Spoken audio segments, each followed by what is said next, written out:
For 25 years in 19th-century Pennsylvania, 5 different women became the wife of wealthy industrialist Jeremiah Hartwell. Each bride was intelligent, healthy, and full of life on the day she entered his grand mansion on Beacon Hill. Yet one by one, every single wife met the exact same horrifying fate. A complete mental breakdown within months of moving into the master bedroom suite. The pattern was so consistent, so methodical, that when the truth finally emerged in 1835, it would shock not just Millbrook County, but the entire state of Pennsylvania. What authorities discovered was no coincidence or family curse, but something far more sinister. A deliberate conspiracy that had been destroying women's minds for decades. Tonight, we uncover the terrifying truth of what really happened inside that mansion and how one man systematically drove 5 wives to madness using methods so calculated they chill the blood even today.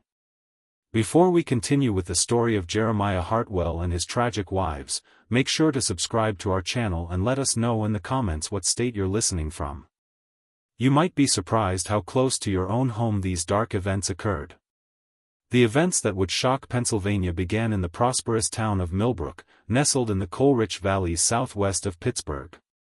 By 1820, the Industrial Revolution had transformed this once quiet farming community into a bustling center of commerce, with smoke-belching factories lining the Monongah River and newly wealthy families building grand mansions on the surrounding hills. It was in 1821 that Jeremiah Hartwell arrived in Millbrook. An ambitious young man of 25 with a keen eye for opportunity. Unlike many industrialists of his era who inherited their wealth, Hartwell had clawed his way up from modest beginnings in rural Ohio. His father had been a blacksmith, and Jeremiah had learned early that success required both intelligence and ruthless determination. Within 5 years of his arrival, he had established the Hartwell Iron Works, specializing in the production of railroad components that were desperately needed as America expanded westward. His rapid rise was exemplified by the Hartwell Mansion, completed in 1828. Perched on Beacon Hill overlooking the town, the 3-story Georgian structure boasted 42 rooms, imported marble fixtures, and manicured gardens that stretched for acres. The townspeople marveled at its grandeur, particularly the master bedroom suite that occupied the entire east wing of the 2nd floor. No expense had been spared in its decoration by Hartwell, with hand-painted wallpaper from France, a massive 4-poster bed carved from Pennsylvania cherrywood, and tall windows that offered panoramic views of the valley below. His personal magnetism made Hartwell's success even more remarkable. Standing over 6 feet tall with piercing blue eyes and prematurely silver hair, he possessed the kind of commanding presence that made both business rivals and social peers take notice. Local society matrons competed to invite him to their gatherings, and unmarried daughters of prominent families found themselves inexplicably drawn to his sophisticated charm and obvious wealth. Hartwell seemed to understand exactly how to make each person feel as though they were the most important individual in the room. This combination of wealth, charm, and social position made Jeremiah Hartwell the most eligible bachelor in western Pennsylvania. His engagement announcement to Margaret Dunlap, the 19-year-old daughter of a respected judge, was celebrated by the entire community as a perfect match. The social event of the decade was the wedding, held in October 1829, described by the Millbrook Gazette as having over 300 guests attend the elaborate ceremony at St. Andrew's Presbyterian Church. Almost imperceptibly at first, Margaret Hartwell's transformation began in the spring following her wedding. The changes initially seemed like the natural adjustments of a young bride adapting to married life. Known for her quick wit and engaging conversation at social gatherings, she now appeared distracted during visits, often staring out windows with a peculiar intensity that made her guests uncomfortable. In a private letter, her sister, Catherine Dunlap, later recalled that Margaret had begun speaking about the house as though it were watching her. Catherine wrote that she would stop mid-conversation and turn toward empty doorways, as if someone had called her name. When I asked what she heard, she would smile in that strange way and say, "Just the house settling, dear sister. Old houses have their own language." By summer, Margaret's behavior had become noticeably erratic. She began refusing to sleep in any room other than the master bedroom, claiming that the house felt wrong when she wasn't in her proper place. Initially charmed by their mistress's gentle nature, the household staff grew increasingly uneasy as Margaret developed what they privately called the watching habit.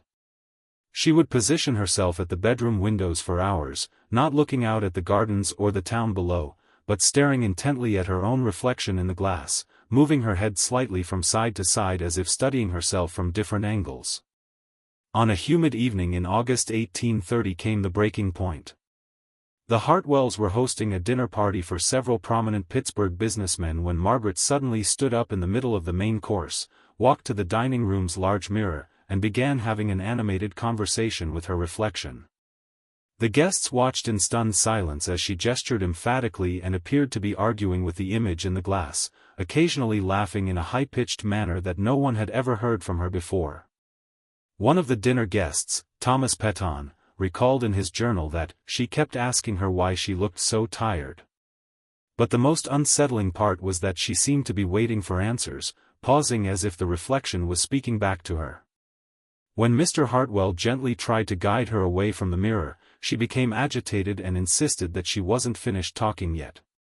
According to the testimony of head housekeeper Sarah Quinn, that night Margaret was found at 3 o'clock in the morning standing in the master bedroom, completely naked, methodically tearing down the French wallpaper strip by strip. When Sarah entered the room, Margaret turned with a serene smile and explained that she needs to see what's underneath. The walls, when fully exposed, revealed nothing but standard plaster and wooden LS. But Margaret nodded with satisfaction as if she had uncovered some crucial secret. The following morning, Dr. Harrison Henley, the family physician, was summoned. His examination revealed a physically healthy 20-year-old woman who appeared to be suffering from what he termed severe nervous exhaustion complicated by obsessive melancholia. In his notes, which would later become crucial evidence, Dr. Henley wrote, "Mrs. Hartwell demonstrates an unusual fixation with mirrors and reflective surfaces, coupled with an insistence that her reflection is somehow separate from herself. Most disturbing is her absolute certainty that this other self provides her with information about the house and its history." Within 2 weeks, Margaret's condition had deteriorated to the point where she required constant supervision. She had become convinced that mirrors throughout the house contained messages that only she could interpret, and she spent her days moving from reflection to reflection, carrying on detailed conversations with what she called the other Margarets. When family members tried to cover the mirrors, she became violently agitated, scratching at the cloth coverings until her fingernails bled. The final incident occurred on September 15, 1830.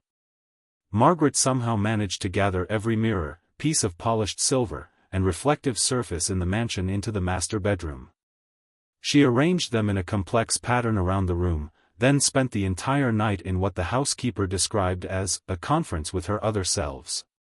By morning, she had lost the ability to recognize anyone, including her husband, and spoke only to the reflections, which she insisted were her real family. After consulting with colleagues in Philadelphia, Dr. Henley made the difficult recommendation that Margaret be committed to the Pennsylvania Hospital for the Insane. On a gray October morning, as autumn leaves swirled around the Hartwell mansion, Margaret was led away in a closed carriage, still calling over her shoulder to tell the others I'll be back soon. She would spend the remaining 43 years of her life in that institution, never recovering her sanity, and never ceasing to search for mirrors in her restricted room. Shock waves through Millbrook's social elite were sent by the commitment of Margaret Hartwell, but the community's response revealed the complex attitudes toward mental illness that characterized the 1830s. While some whispered about hereditary madness or moral failings, most of the town's prominent families rallied around Jeremiah, viewing him as a tragic figure whose promising marriage had been destroyed by forces beyond his control. The prevailing medical wisdom of the era attributed female mental illness to a variety of causes ranging from excessive reading to disruption of natural feminine roles. Margaret's condition was cited in Dr. Henley's official report submitted to the county authorities as likely resulting from overstimulation of the nervous system due to the sudden elevation in social position and domestic responsibilities. This explanation satisfied most observers as it aligned with common beliefs about the delicate nature of the female constitution. Jeremiah Hartwell lived as a reclusive widower for 3 years following Margaret's commitment, maintaining his business interests, but avoiding social gatherings.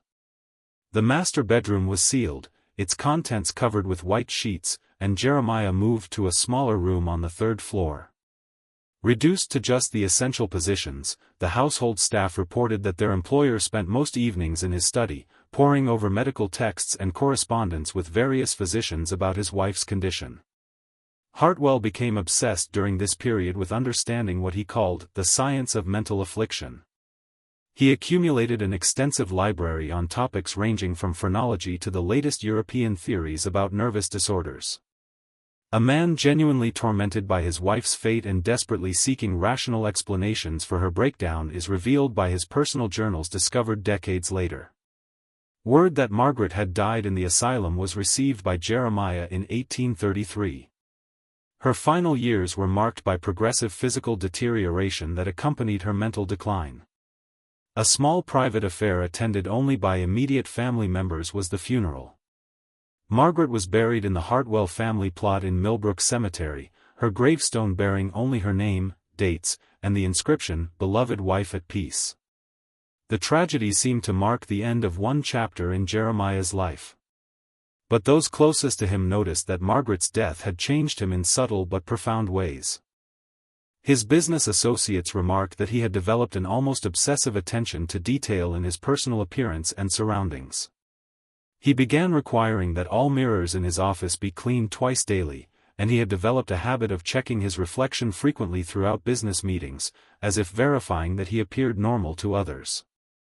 More significantly, Hartwell had begun speaking about marriage again, but in terms that struck many as coldly analytical rather than romantic.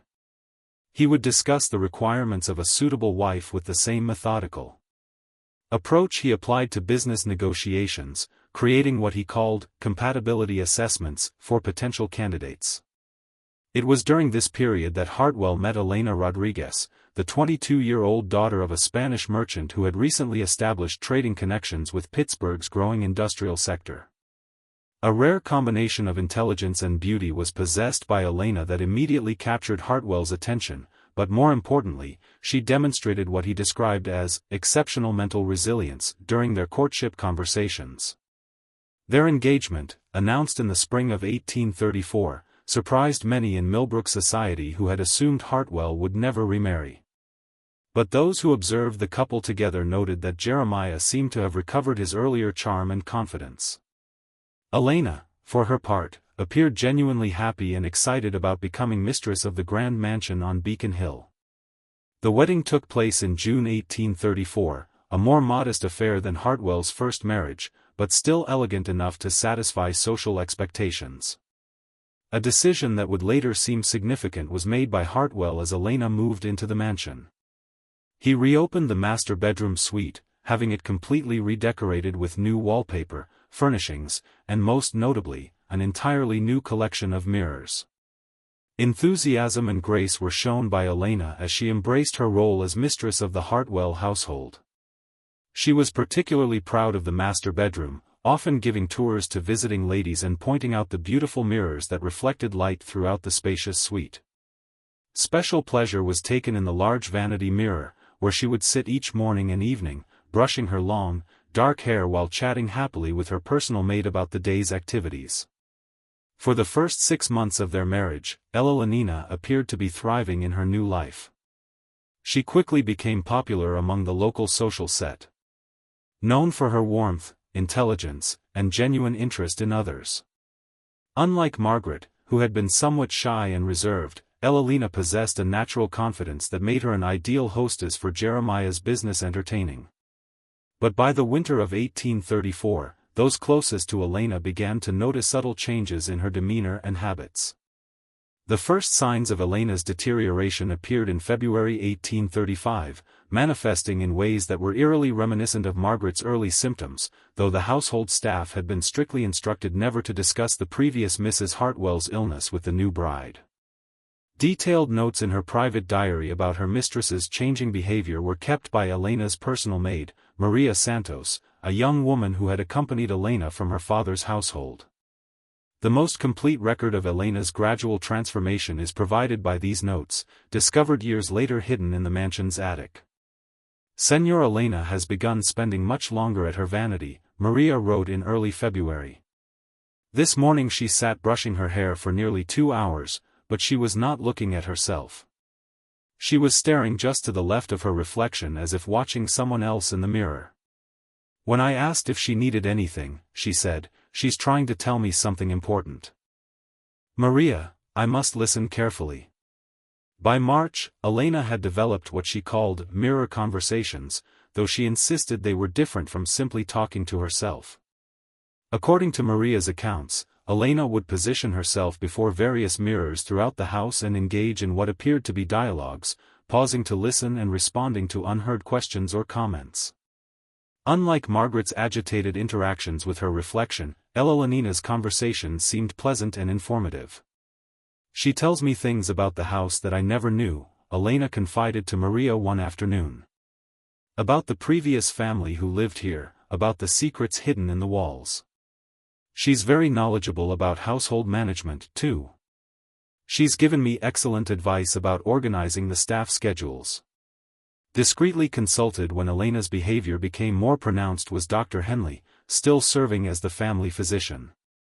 His private notes from this period reveal his growing concern about what he termed a most troubling parallel to the previous Mrs. Hartwell's condition. However, Elena's symptoms differed in significant ways that made diagnosis difficult. While Margaret had become increasingly agitated and incoherent, Elena remained articulate, rational, and functional in all areas except her relationship with mirrors. The turning point came in April 1835 when Elena announced to the household staff that she had learned something very important from her conversations with what she now called the Mirror Woman. She had discovered, she claimed, that the previous Mrs. Hartwell was still present in the house, trapped within the reflective surfaces, and trying to warn future wives about the truth behind the walls. Elena has become convinced that the mirrors contain some form of spiritual presence, Dr. Henley wrote to a colleague in Philadelphia. However, unlike cases of religious mania or supernatural delusions I have encountered, she maintains perfect rationality in all other matters. She continues to manage the household efficiently, maintains normal social relationships, and shows no signs of the physical deterioration typically associated with mental illness. The obsession appears to be completely focused on reflective surfaces and what she believes they reveal about the house's history. Markedly different from his response to Margaret's illness was Jeremiah's reaction to his second wife's developing condition. Rather than seeking immediate medical intervention, he began what he called careful observation and documentation of Elena's behavior. A man trying to understand the apparent pattern emerging in his household is shown by his journals from this period. Elena's condition progresses along remarkably similar lines to Margaret's, he wrote. Yet with enough variation to suggest that the underlying cause may be environmental rather than constitutional. Both women were perfectly healthy before residing in the master bedroom suite. Both developed fixations with mirrors within months of taking up residence. Both claimed to receive information from their reflections that they could not have known previously. Hartwell was led by this analytical approach to conduct what he called controlled experiments with Elena's condition. He began documenting exactly which mirrors triggered the strongest responses, at what times of day the conversations were most intense, and what specific information Elena claimed to receive from the reflections. A systematic attempt to understand whether external factors might be contributing to his wife's mental deterioration is revealed by his notes. Disturbing results were yielded by the experiments. Elena's most intense episodes occurred in the master bedroom between sunset and midnight, always involving the same large vanity mirror that had been Margaret's primary focus. The conversations followed consistent patterns, with Elena asking questions about the house's history and receiving what she described as detailed answers about previous residents, hidden rooms, and secrets that must be preserved. Most unsettling was Elena's claim that the reflection had shown her the truth about what happened to the first wife. According to Elena, Margaret had not gone insane at all, but had discovered something so shocking about the house or its owner that she had been deliberately made to appear mentally ill to discredit her potential revelations. The mirror woman says Margaret knew too much, Elena told Maria in May 1835. She says that's why Margaret had to be sent away to protect the important secret. But she also says Margaret is still trying to warn people through the mirrors because the truth must eventually come out. By summer, Ella Lenina's behavior had become impossible to hide from Millbrook society. She had begun refusing to attend social gatherings unless the host's home contained mirrors where she could check with her advisor about appropriate conversation topics. When forced to attend mirror-free events, she became anxious and distracted, often excusing herself early to return home to her consultations. The situation reached a crisis point in August 1835, when Elena announced to Jeremiah that she had learned something that would change everything about their marriage and his position in the community. On a stifling August evening when the summer heat seemed to press against the mansion's windows like living thing came Elena's revelation. Jeremiah found his wife in the master bedroom, seated before the vanity mirror. But this time she was not engaging in her usual animated conversations. Instead, she sat perfectly still, her hands folded in her lap, staring at her reflection with an expression of profound sadness. "She has shown me the truth about this house," Ella Lenina said without turning away from the mirror. "About what you do to women who live in this room, Jeremiah, about why Margaret really went insane." According to Jeremiah's journal entry from that evening, Elena then revealed a series of allegations that left him stunned. She claimed the mirror woman had shown her hidden passages within the walls, secret rooms where previous occupants had been kept against their will, and evidence of what she termed medical experiments, conducted on unwilling subjects. Elena has constructed an elaborate fantasy involving secret chambers and clandestine activities, Jeremiah wrote. She insists that Margaret discovered evidence of these alleged crimes and that her mental breakdown was artificially induced to silence her. Most disturbing is her claim that the mirrors somehow contain memories of these events accessible only to women who spend enough time in the master bedroom. But Elena's accusations went beyond vague conspiracy theories. She provided specific details about the mansion's construction, claiming the mirror woman had revealed the existence of hidden passages that connected the master bedroom to unused sections of the house. She described elaborate monitoring systems built into the walls. And most shocking of all, she alleged that Jeremiah had been systematically drugging his wives with substances designed to cause hallucinations and mental confusion. "The medicine you give me for my headaches," Ella Lenina confronted her husband that night. "It's not medicine at all, is it? She showed me what it really does. How it makes women see things that aren't there. How it makes them appear insane to outside observers." Swift and decisive was Jeremiah's response to these accusations. The next morning, he consulted with Dr. Henley about Ella Lena's rapidly deteriorating mental condition, emphasizing the paranoid delusions and conspiracy theories that had replaced her earlier benign conversations with mirrors. Dr. Henley, already concerned about the parallels to Margaret's case, agreed that Ella Lenina posed a potential danger to herself and others. "Mrs. Hartwell has developed a systematic delusional structure that mirrors the earlier case in disturbing ways," Dr. Henley noted. "Her insistence on hidden passages and secret activity suggests a complete break from reality, possibly exacerbated by the isolation and stress of managing a large household.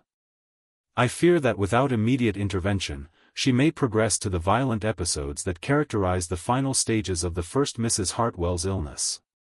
But Ella Lenina was not ready to be quietly committed to an asylum. Over the next several days, she began what she called her investigation. Systematically examining the mansion's walls for the hidden passages the mirror woman had described. She recruited Maria and several other household staff members, convincing them to help search for loose panels, hollow spaces, and concealed doorways. Unexpected results were yielded by the search. Behind a wardrobe in the master bedroom, Maria discovered a section of wall that sounded hollow when tapped. Further examination revealed a narrow panel that, when pressed, swung inward to reveal a cramped passage running between the walls. The passage, barely wide enough for a person to squeeze through, appeared to connect several rooms on the second floor and contained what Ella Lenina described as observation ports, small holes that allowed someone in the passage to see into the bedrooms without being detected. The mirror woman was right. Ella Lenina told Maria triumphantly, "The passages are real, just as she said they would be." If this part of her story is true, then everything else must be true as well. Shock waves through the household staff were sent by the discovery of the hidden passages. But their impact on Jeremiah was even more profound. A man struggling to maintain control of a situation that was spiraling beyond his ability to manage through conventional means is shown by his journal entries from this period. Elena's delusions have led to the discovery of architectural features I was unaware existed in my own home. He wrote, "The previous owner made no mention of these passages during the property transfer, and I can only assume they were constructed for purposes I cannot fathom." However, Elena's interpretation of their significance has become completely divorced from rational explanation. She now views every aspect of the house's design as evidence of a vast conspiracy directed against women in general and wives in particular. As word of Elena's discoveries spread through Millbrook's gossip networks, Jeremiah found himself facing questions he could not adequately answer. Why hadn't he known about the passages? What was their original purpose? Most importantly, how could he explain the disturbing coincidence that both of his wives had developed nearly identical forms of mental illness focused on the same bedroom and the same mirrors? The pressure intensified when Elena's father, concerned about reports of his daughter's behavior, arrived from Pittsburgh for an unannounced visit. Don Carlos Rodriguez was a shrewd businessman who had not built his trading empire by accepting convenient explanations for inconvenient problems. His meeting with Elena revealed a woman who appeared perfectly rational except for her insistence on the mirror woman's revelations, and his subsequent conversation with Jeremiah raised questions that demanded immediate answers. "My daughter claims she has discovered evidence of criminal activity in your household," Don Carlos informed Jeremiah during a tense evening meeting. "She also alleges that her mental condition is being artificially induced through medications administered without her knowledge. These are serious accusations that cannot be dismissed simply because they originate from someone whose sanity is questioned." Just when we thought we'd seen it all, the horror in the Hartwell mansion intensifies. If this story is giving you chills, share this video with a friend who loves dark mysteries. Hit that like button to support our content. And don't forget to subscribe to never miss stories like this. Let's discover together what happens next as the truth behind Five Wives' madness finally begins to emerge. In the mansion's library, a room notably devoid of mirrors or reflective surfaces, took place the confrontation between Don Carlos and Jeremiah Hartwell. Elena had insisted on being present, claiming she needed to consult with her advisor before making any important decisions about her future. When informed that no mirrors were available in the library, she became agitated and requested that a hand mirror be brought to the meeting. "I cannot discuss important matters without her guidance," Elena insisted. "She knows things about this house and its history that no one else understands. She has been trying to protect me just as she tried to protect Margaret." Markedly different from the responses of previous observers was Don Carlos's reaction to his daughter's behavior. Rather than dismissing Elena's claims as delusional, he began asking specific questions about the information she claimed to receive from the mirror woman. His approach revealed details that had not emerged during Dr. Henley's medical examinations. "Tell me exactly what this mirror woman has revealed about the house's previous occupants," Don Carlos requested. Information that should have been impossible for her to know was provided by Elena's response. Detailed descriptions of the mansion's original owner, specific architectural features that predated Jeremiah's ownership, and most disturbing of all, accurate information about financial transactions and business dealings that had occurred before her arrival in Millbrook. Undermined by Elena's continued accuracy were Jeremiah's attempts to explain these revelations as coincidence or lucky guesses. She described business associates Jeremiah had never mentioned to her, detailed his private correspondence with investors, and most shocking of all, provided accurate accounts of conversations that had taken place in the library years earlier before she had ever set foot in the house. The mirror woman sees everything that happens in the house, Elena explained. She has been watching and listening for years, accumulating information about all the residents and visitors. She knows about the secret business arrangements, the hidden financial records, the real reason Jeremiah chose this particular house for his residence. As Elena continued her revelations, a pattern emerged that transformed the investigation from a medical case to a criminal inquiry. The information she provided suggested that the Hartwell mansion had been deliberately chosen for its hidden passages and observation capabilities, that Jeremiah's business success was built on information gathered through covert surveillance of his guests and competitors, and most damning of all, that his marriages were strategic arrangements designed to provide cover for activities that require the appearance of domestic respectability. The arrival of Dr. Henley, summoned by Jeremiah to provide medical testimony about Elena's condition, interrupted the evening's discussion. However, Don Carlos's presence changed the dynamic of what Jeremiah had intended as a commitment hearing. Instead of a simple evaluation of Elena's mental state, the meeting became an interrogation of the circumstances surrounding both wives' illness. Dr. Henley. Don Carlos inquired, in your medical opinion, what could cause two different women with no previous history of mental illness to develop nearly identical symptoms after residing in the same location? The limitations of 1830s medical knowledge were revealed by Dr. Henley's response, but also his growing suspicions about the case. While such coincidences are unusual, he admitted, they are not impossible. Environmental factors including stress, isolation, and exposure to certain substances could theoretically produce similar symptoms in different individuals.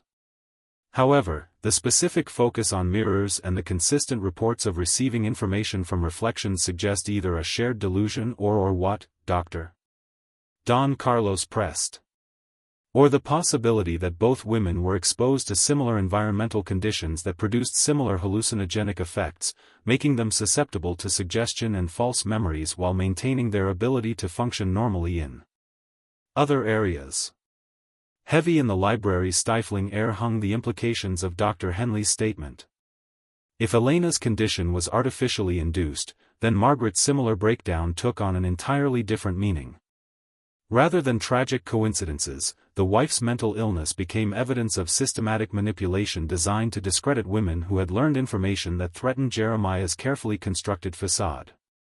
As the evening wore on, Elena's behavior became increasingly erratic, but in ways that suggested desperation rather than madness.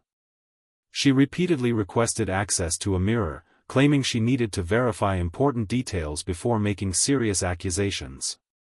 When her requests were denied, she became agitated and began describing the contents of locked rooms and hidden compartments throughout the house. Information that Jeremiah insisted she could not possibly possess.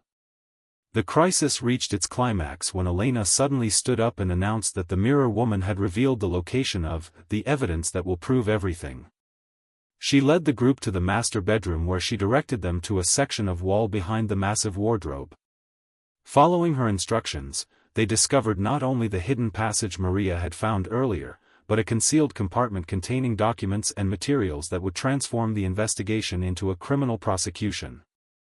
A story that was both more complex and more horrifying than Elena's mirror woman had suggested was told by the documents hidden in the wall cavity. As Don Carlos examined the papers by lamplight, the true scope of Jeremiah Hartwell's activities began to emerge from decades of careful concealment. From a leather-bound ledger containing detailed records of surveillance activities conducted from the hidden passages came the first revelation. Entry after entry documented private conversations, personal secrets, and business negotiations that had been observed and recorded without the knowledge of the participants. The entries written in Jeremiah's distinctive handwriting revealed how he had used this information to manipulate business deals, blackmail competitors, and gain advantages in financial negotiations. March 15, 1829, Senator Patterson discussed railroad route plans in drawing room with associates, confirmed northern passage through Millbrook Valley, adjusted investment portfolio accordingly. June 3, 1829, Judge Dunlap revealed his gambling debts to his wife in their bedroom conversation. Excellent leverage for upcoming court cases involving the iron works. But the surveillance activities were only the beginning of what the hidden documents revealed. A second collection of papers wrapped in oilcloth and tucked beneath loose floorboards contained correspondence with a Dr. Heinrich Zimmermann, a German physician who had been conducting what he called experimental treatments for female hysteria at private institutions throughout Pennsylvania. A systematic program designed to induce controlled mental instability in women who posed threats to their husbands' interests was described in Dr. Zimmermann's letters, written in a mixture of English and German. The treatments involved carefully measured doses of various substances including mercury compounds, laudanum derivatives, and plant extracts that produced hallucinations and disorientation while leaving patients physically functional. The beauty of the treatment, Dr. Zimmermann wrote in one letter, is that the subject retains enough rationality to appear normal in casual interactions while developing specific obsessions and delusions that discredit any inconvenient truths they might reveal. The focus on mirrors is particularly effective as it appears to be a natural feminine vanity taken to pathological extremes. Not paranoid delusions were Elena's accusations about being drugged. They were accurate descriptions of a systematic poisoning program designed to drive her insane while maintaining the appearance of natural mental illness. Carefully measured doses of substances that produced visual hallucinations were contained in the headache medicine Jeremiah provided, particularly when combined with the stress of isolation and the psychological pressure of living under constant surveillance. Deliberately poisoned when she discovered evidence of Jeremiah's surveillance activities had been Margaret Hartwell, not suffered a tragic mental breakdown. The result of drugs that made her see disturbing images in mirrors was her increasingly erratic behavior, while her attempts to communicate what she had learned were dismissed as the ravings of a mad woman. From a final set of documents that revealed the true scope of Jeremiah's plans came the most chilling discovery. He had not simply been conducting surveillance and blackmail from his mansion. He had been operating what amounted to a private intelligence network, using his social position and business connections to gather information for clients throughout Pennsylvania's political and business elite. The mansion's hidden passages weren't just spy holes. They were part of an elaborate system that included concealed recording devices, document copying facilities, and storage areas for compromising materials. Business arrangements designed to provide him with hostesses who could gather information at social events while remaining above suspicion due to their apparent respectability were Jeremiah's marriages, not romantic relationships. Jeremiah had used Dr. Zimmermann's experimental treatments to discredit her potential revelations when Margaret discovered evidence of these activities. When Elena began asking similar questions, he had simply repeated the same process, confident that the medical establishment's ignorance about the true causes of her symptoms would protect him from serious investigation. Swift and decisive was Don Carlos's reaction to these revelations. As a successful businessman with political connections throughout western Pennsylvania, he understood immediately that the documents represented evidence of criminal conspiracy on a massive scale. More importantly, he recognized that his daughter's life was in immediate danger as long as she remained in Jeremiah's control. Elena will be leaving this house tonight, he informed Jeremiah, and she will be taking these documents with her as evidence for the authorities. Dr. Henley, I assume you will be revising your medical opinion regarding my daughter's condition in light of this evidence. The ethical crisis facing medical professionals confronted with evidence that their patients had been systematically poisoned by people they trusted was revealed by Dr. Henley's response. If these documents are authentic, he said slowly, then both Mrs. Margaret Hartwell and Mrs. Elena Hartwell were victims of deliberate poisoning designed to simulate mental illness. Mrs. Elena's condition should improve rapidly once the toxic substances are eliminated from her system. Surprisingly calm was Jeremiah's reaction to the discovery, suggesting a man who had prepared for the possibility of exposure. The documents you found are forgeries, he claimed, planted by Elena during her delusional episodes. The correspondence with this alleged Dr. Zimmermann is fictional, designed to support her paranoid fantasies about being poisoned. I'm afraid her mental condition has progressed to the point where she's capable of creating elaborate false evidence to support her delusions. But Don Carlos had anticipated this defense.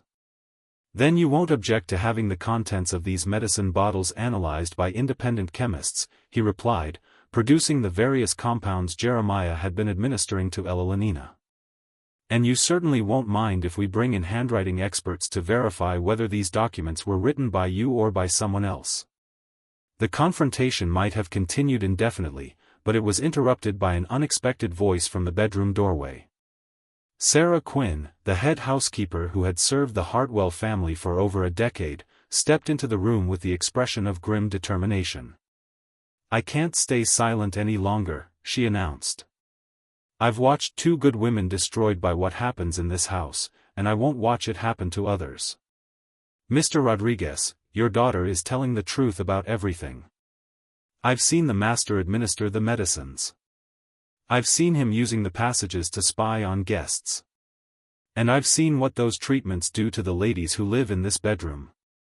The final piece of evidence needed to corroborate Elena's claims was provided by Sarah's testimony. As the head housekeeper, she had access to all areas of the mansion and had observed Jeremiah's activities over many years. More importantly, she had witnessed Margaret's deterioration and recognized the identical pattern beginning to emerge in Elena's behavior. "I prepared the medicines Mr. Hartwell gave to both wives," Sarah confessed, her voice trembling with years of suppressed guilt. "He told me they were treatments prescribed by Dr. Henley, but I noticed they came from unmarked bottles that arrived through private correspondence. When I asked about them, Mr. Hartwell said they were experimental remedies from European physicians that weren't available through local apothecaries." The methodical nature of Jeremiah's deception was revealed by Sarah's detailed account. She described how he had gradually increased the dosages of the mysterious compounds, timing the administration to coincide with periods when the wives spent extended time in the master bedroom. She had observed both women's growing fixation with mirrors, their increasing isolation from friends and family, and their progressive inability to distinguish between reality and hallucination. "The most terrible part," Sarah continued, "was watching them try to tell people what they were experiencing, only to have everyone dismiss their words as madness. Mrs. Margaret kept insisting that someone was watching her through the walls, that her food tasted strange, that the mirrors showed her things that couldn't be real. Everyone said it was nervous hysteria, but I knew something was wrong when Mrs. Elena began describing exactly the same experiences." As the full scope of his unwitting participation in Jeremiah's scheme became clear, Dr. Henley's professional reputation hung in the balance. The medicines he had prescribed for both women's headaches and nervous conditions had been replaced with Jeremiah's poisonous compounds administered under the guise of legitimate medical treatment. His diagnosis of mental illness had provided the perfect cover for systematic poisoning, allowing Jeremiah to destroy his wife's credibility while maintaining his own reputation as a caring husband dealing with family tragedy. "I need to examine Mrs. Elena immediately," Dr. Henley announced, his professional composure cracking under the weight of his realization. "If she has been subjected to chronic poisoning with hallucinogenic compounds, there may be physical evidence that could support these allegations. More importantly, we need to begin treatments to counteract any substances still in her system." But even as the evidence mounted against him, Jeremiah Hartwell demonstrated the calculating intelligence that had made him successful in business and espionage. Rather than continuing to deny the accusations, he shifted to what appeared to be a confession designed to minimize his legal exposure. "You're correct that I have been conducting surveillance activities from this house," he admitted with calm deliberation. "The hidden passages were installed by the previous owner, a man with similar business interests, who found them useful for gathering information about potential investors and competitors. When I purchased the property, I continued using these facilities because they provided significant advantages in commercial negotiations." Carefully crafted to acknowledge the surveillance while denying the more serious charges of poisoning and conspiracy was Jeremiah's partial confession. He claimed that his wives had discovered the passages independently and had suffered mental breakdowns due to the stress of learning about his business activities. The medicines, he insisted, were legitimate treatments that had unfortunately proven ineffective against their deteriorating conditions. "Margaret became obsessed with the idea that I was using the passages to spy on her personally," Jeremiah explained, "when in reality I was simply conducting necessary business intelligence gathering. Her mental condition deteriorated rapidly once she became convinced that every aspect of our marriage was part of some elaborate deception. Elena has unfortunately followed a similar pattern, constructing elaborate conspiracy theories to explain perfectly legitimate business activities. This explanation might have been persuasive under normal circumstances, but the presence of Dr. Zimmermann's correspondence made it impossible to sustain. The German physician's letters were too specific, too detailed, and too obviously connected to the symptoms both women had experienced to be dismissed as coincidence. Don Carlos had no intention of allowing Jeremiah to escape through legal technicalities. "We'll let the courts determine whether your activities constitute legitimate business or criminal conspiracy," he declared. "In the meantime, Elena will be removed from this house immediately and placed under the care of physicians who haven't been compromised by your deceptions." The confrontation was reaching its conclusion when Elena herself, who had been sitting quietly during much of the discussion, suddenly spoke with